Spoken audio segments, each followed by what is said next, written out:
Samsung claims. Now, UHD movies means ultra high definition movies, which is another term for 4K. And that's the new system that we know is coming out right now. 4K TVs are on the way.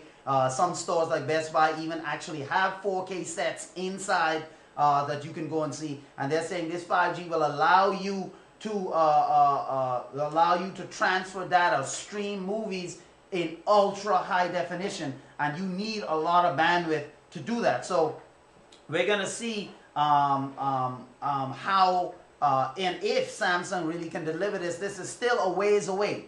It's still a ways away, and with companies like companies like Google coming up with their gigabit internet service, you know, and they're doing that right away.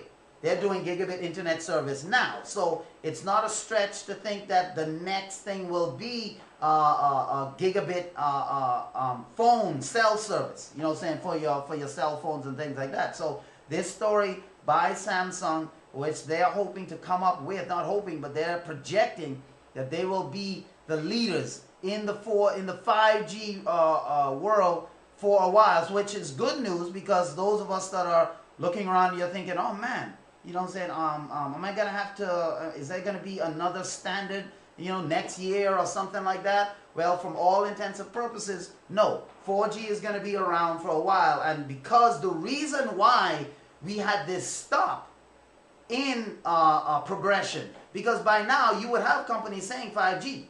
It's only because the telecommunications industry has put standards on 4G and standards on 5G. So you can't just claim you have it anymore. And that's why it was first it was 2G, then a little while after 3G, then a little while after 4G. And you say, man, these companies are coming out with these different Gs quick. Well, that was because there was no standard. Now that there's a standard, it's going to take them a while to be able to reach that standard. It can't just be your personal 4th generation. It has to be significantly faster, and it has to adhere to certain standards in order for it to be labeled officially as 5G. And so according to Samsung, they're going to do this, but it's going to take them a little while. So we're going to have to see what happens there in Samsung's debut into the 5G world. Now, here's another, you know, we like to bring you these stories here because we talk a lot about Kickstarter here on this show, Tech Pulse. And when we come back from the break, we're going to show you one of the successes, one of the big successes.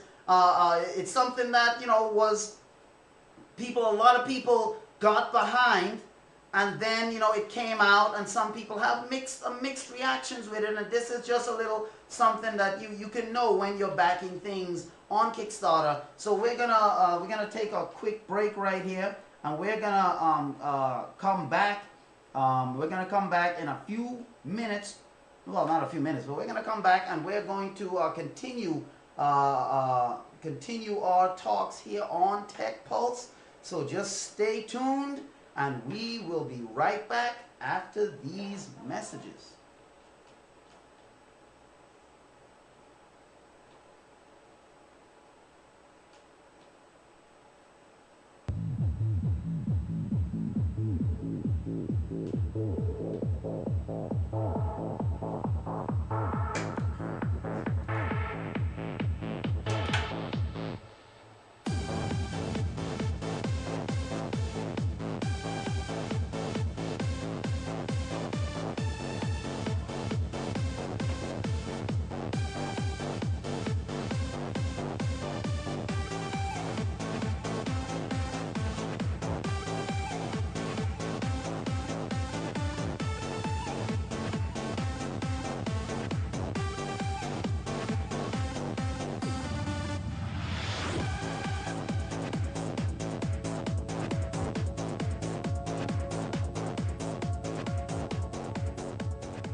All right. I know you're hearing that music and you're like, whoo, this guy is jamming, you know, but, you know, now it's time to get back into the tech world, you know. Caffeine-free thing.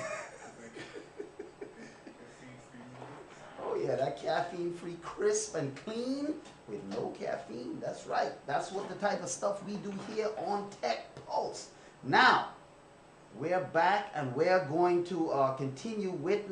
We told you that we have this new, not new, but there's a program that came out on Kickstarter a while ago. Now it was one of the, you've heard a lot about smartwatch technology, right? Here on this show, Apple is rumored to be coming out with a smartwatch. You have LG wants to come out with a smartwatch. You know, all of these people, even Google had their names mentioned as far as smartwatches go.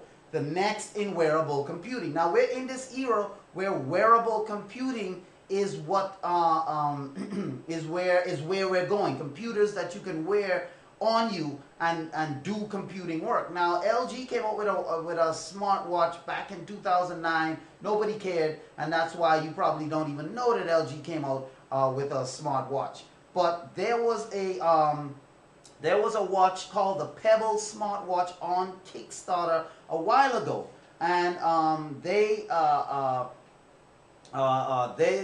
last year raised over $10 million on their successful Kickstarter campaign to raise the money to start to produce these watches and so forth. So the new smartwatch SDK or software development kit update has been rolled out to enable two-way communication between the smartphone watch and your smartphone, allowing developers to create even more interesting applications for this Pebble watch. Now we're going to show you a picture right here of this thing, and the announcement of the new Pebble Watch SDK was made over on the Kickstarter website, where its developers explained, and they said, this is their quote, the developers of the Kickstarter, they said, "Today we're pleased to announce that the two-way communication is now enabled for third-party Pebble Watch apps. You can download the updated SDK known as Pebble Kit at developersgetpebble.com. The major addition is the app message subsystem, which enables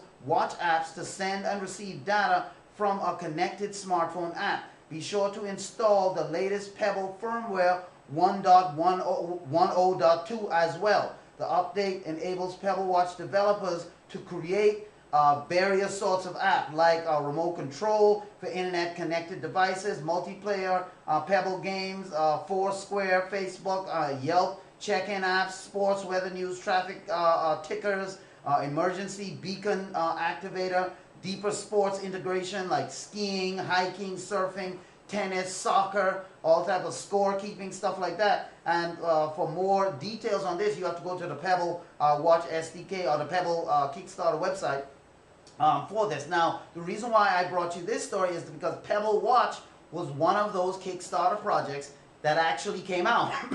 There are some Kickstarter projects, just so everybody knows, that don't come out. Even though they get funding and whatnot, for whatever reason, maybe it was more difficult to develop than they thought. Whatever reason, there are some Kickstarter projects that don't come out. And also, sorry, when we're talking about Kickstarter, sometimes when they don't come, well, not sometimes, when they don't come out, sometimes, when I say sometimes, I mean the times when Kickstarter projects don't come to fruition, you can lose your investment. There is no system in place that allows you to recollect your money if this thing doesn't come to fruition, because sometimes the people will use the money for development of the product and it just wasn't feasible, so they don't have any money to give back. Other times there may be some people on there that just take the money and run. You know, you really don't know. But most of the Kickstarter projects that have launched have yielded good results. Now, when I say good results, I mean they have come out. Now, whether the good results in terms of people liking it, there are people that have the Pebble Watch and they say, it's okay, because it was touted, these updates that they're coming out with now were really the updates that people were expecting to see. Smartwatches aren't just watches that tell time and then, like tell world time and all that stuff. Smartwatches are supposed to be internet connected watches, allowing you to surf the web, to do a number of things. Now to communicate with your smartphone. So when somebody calls you, rather than taking your smartphone out, you get this smartwatch and you look at it and it will tell you who's calling without you having to take your cell phone out of your bag via Bluetooth 4.0 connectivity. It can see what's happening on your cell phone. You get a text message, an SMS message, you look at your Pebble watch, you're able to see it right there. And in some cases, some of the watches actually have a, a QWERTY keyboard, virtual keyboard built in that allows you to respond on your watch rather than taking out your cell phone. So this is what the wearable watches, and this is what Pebble watch, which is one of the first, I can't say the first smartwatch because like I say, LG had one back in 2009, but this is the first smartwatch that was really popular. Let's put it that way, really popular, because they were able to ship. And let me just show you this picture by Geeky Gadgets that they have of this system. They were able to ship to most of their backers, most of their people, and people have had mixed reviews on the Pebble watch. So the reason why I'm bringing you this is because you want to really be, it's something you really want when you're investing in Kickstarter. It's really something you want to invest in that you really want. You know, you don't just invest in it because it's something, oh, let me invest in it. No, you want to invest in something that you truly believe in so that when it comes out, you're not expecting the world and, you know, you're not getting anything for it. A lot of people who invested in Pebble watch, it was a good idea at the time. It was very, people hadn't heard about smartwatches before, and this was something that they really enjoyed or they really wanted to get behind. And when it came out, the functionality of the Pebble watch was really limited. It really was limited until this update that Pebble watch finally came out with, this much needed update. So if you're a Pebble watch person or you want to get into the smart